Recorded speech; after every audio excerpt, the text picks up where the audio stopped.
So the first step for a hydrogen car is acquiring hydrogen. So now, I found a very large source of untapped hydrogen right here. So let's go collect some. Let's go find it.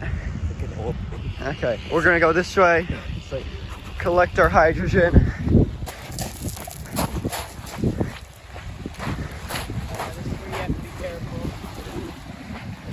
Look at all the hydrogen here. So much. We're using very precise measurements of half cups. Unfortunately, we don't have graduated cylinders. Oh, there's sand in there. That's alright.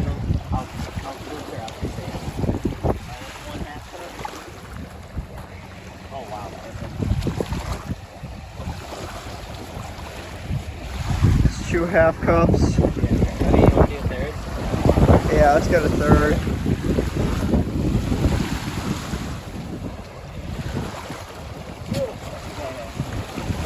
That is 3 cups of water, which is made 2 parts hydrogen to 1 part oxygen.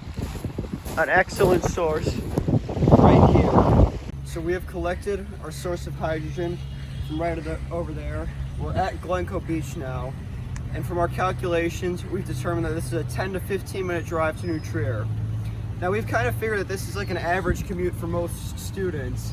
So what we're gonna do now is drive over there, and while I'm driving, we'll have Hassan calculate the amount of CO2 that kind of driving would produce over the course of a year.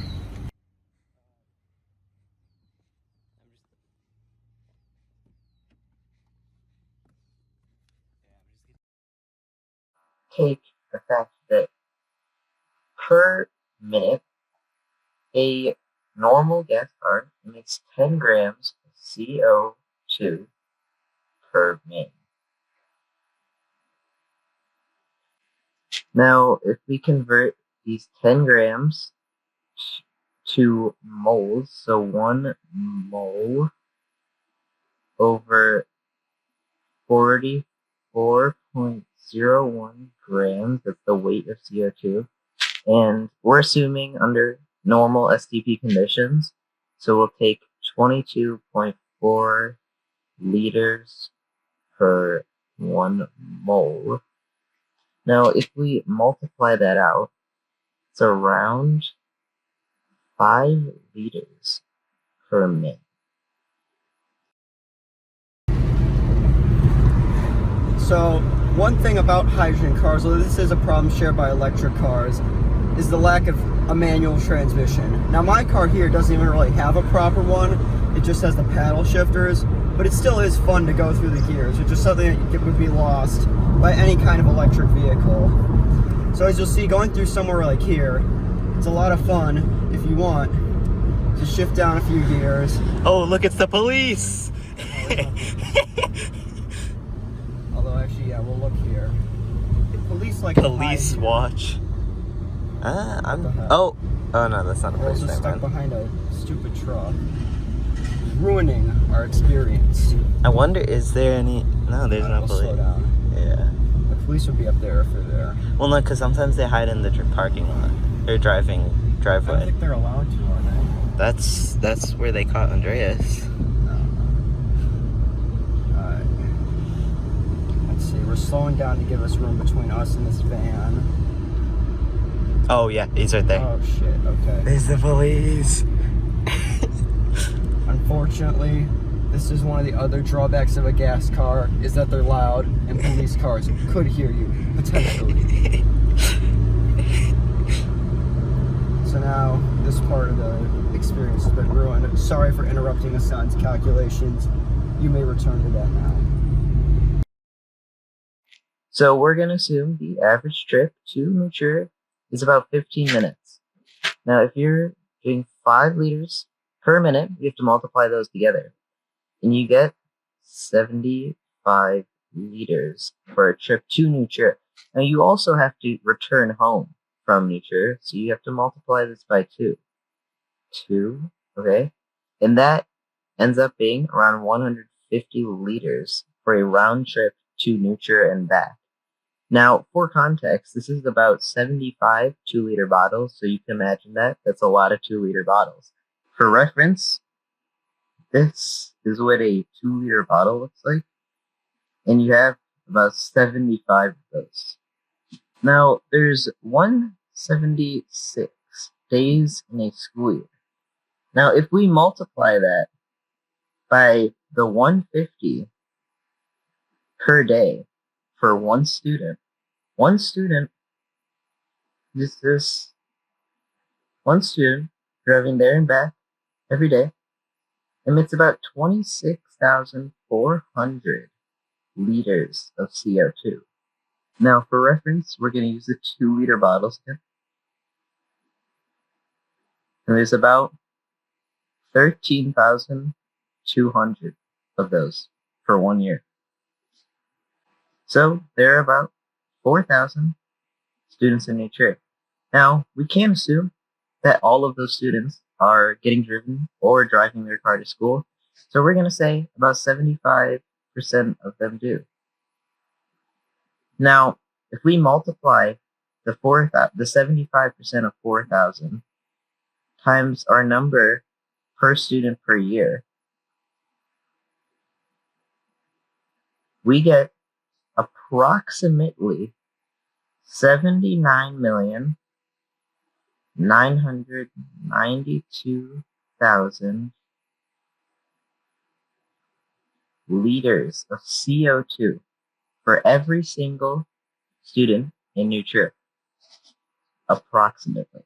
Now, if we convert this to pounds, by doing this, we basically go back to this factor label. I'm not going to show it since we already did the factor label, and then go from grams to pounds. We get approximately 345,793 pounds of CO2 for every student in New Trier. Now, for reference, let's take the average weight of a moose, and you get around 216 meats. The people of New Trier are emitting 216 meats per year. Or, if we want something more conventional, we could take the average weight of 7-time world champion Lewis Hamilton, who weighs around 150 pounds, and you get 2,148 Lewis Hamiltons. So, 7 times. So, you get around 2,148 7-time F1 world champions. That's how much New Trier is emitting per year. Thank you for listening to this lesson, and I'll bring it back to Ben and Hassan. Okay, well, hopefully by now I've showed you how much CO2 emissions New Trier is emitting per year. Yeah, so he's showing you the impact by students commuting every year. So now we'll go inside the school and we'll show you how water is processed and turned into hydrogen, and also how fuel cells work in hydrogen vehicles, and also just more about hydrogen cars in general and comparing them to lithium-ion battery cars as well. So now we go.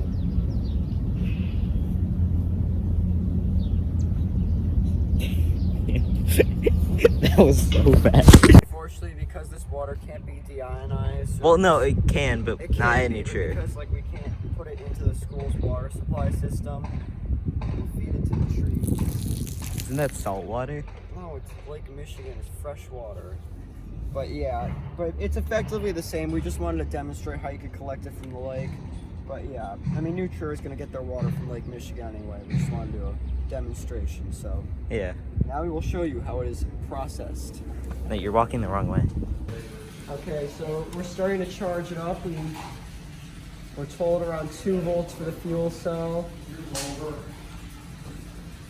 And then there should be some bubbly in here. So what's happening now is, unlike a regular fuel cell, where you're putting gas into the car, like hydrogen gas that's been compressed, So the way they achieve, like they get that gas is through electrolysis, where you put like electricity in to split up the hydrogen gas and the oxygen from the water. Whereas this one, the electrolysis is all happening inside the fuel cell, and the hydrogen gas is being split here. So once this is fully charged up and the gas is split from the water, we can then plug this back in, the motor here, and then when the hydrogen gas reforms with the oxygen to form water, you get electricity. Alright, so while we're waiting for it to charge, you can see right here, this is where the hydrogen gas is forming, and then the water is being kind of siphoned up like this middle tube and ending up in here. So now, like the electrolysis you can see is happening because we have the gases. You've got the hydrogen gas in here kind of bubbling up and pushing the water up into this top cavity here. So hopefully we'll be ready to run the motor soon. Something else we noticed here is on the side with the hydrogen gas, you can clearly see it's double the O2, which makes sense because obviously H2O, it's going to be 2 parts hydrogen to 1 part oxygen in here. So that's why there's so much more hydrogen gas bubbling up through this side. Alright, so we have the fuel cell here. Hassan, you plug it in. And look at that, you can see the wheel is moving. The motor is causing the wheel to move with electricity, all generated by the hydrogen. It's really slow. Yeah. But Well, I mean, we also did have a very small amount. yeah, this is a really small amount. And it looks like it's probably already dying out.